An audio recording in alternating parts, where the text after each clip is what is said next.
They really did that on the first episode. So Lanterns finally premiered its first episode, and I have to say, even when the entire internet were dogging on that first trailer, I never really doubted it. I knew that wasn't all they were gonna show us, and I'm glad to say that I thought this episode was great. But before that, I would like to give you a spoiler warning for Lanterns episode 1. So if you haven't seen that episode, go watch it and then come back, because trust me, this is heavy. First of all, let's address the elephant in the room, which is Hal Jordan dying. When this rumor first came out, I didn't believe it. I disbelieved it. I thought there is no way this is real. It just doesn't sound like a real rumor whatsoever. It sounds completely made up. I thought there is no way anybody actually believed it.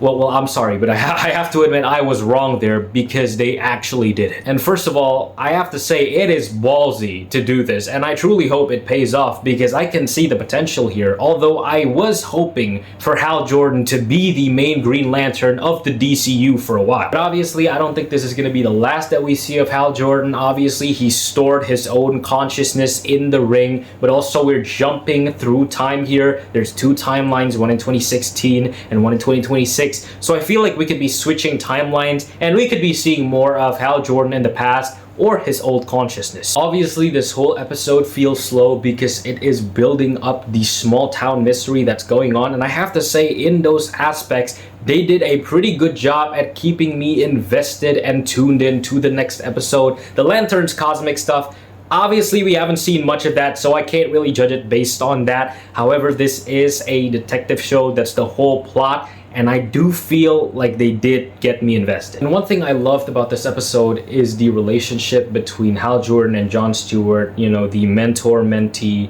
trainer-trainee relationship dynamic, with Hal obviously being the older, more compulsive guy, and John being the younger, more calculated guy. I feel like their dynamic bounces off each other really well. They had some great banter going on, and I feel like Aaron Pierre and Kyle Chandler are really great in their roles. But also, I have to applaud this interrogation scene. I thought this was great. Obviously, it felt very suspenseful, and I really liked how they built up the tension. It felt like a ticking time bomb, and by the end sequence of it, you can really feel the tension start to rise, and I thought it was really great. So far, I'm glad that everything seems to be moving quite fine, and I am truly excited to see the next episode. What did you think? Let me know and follow for more.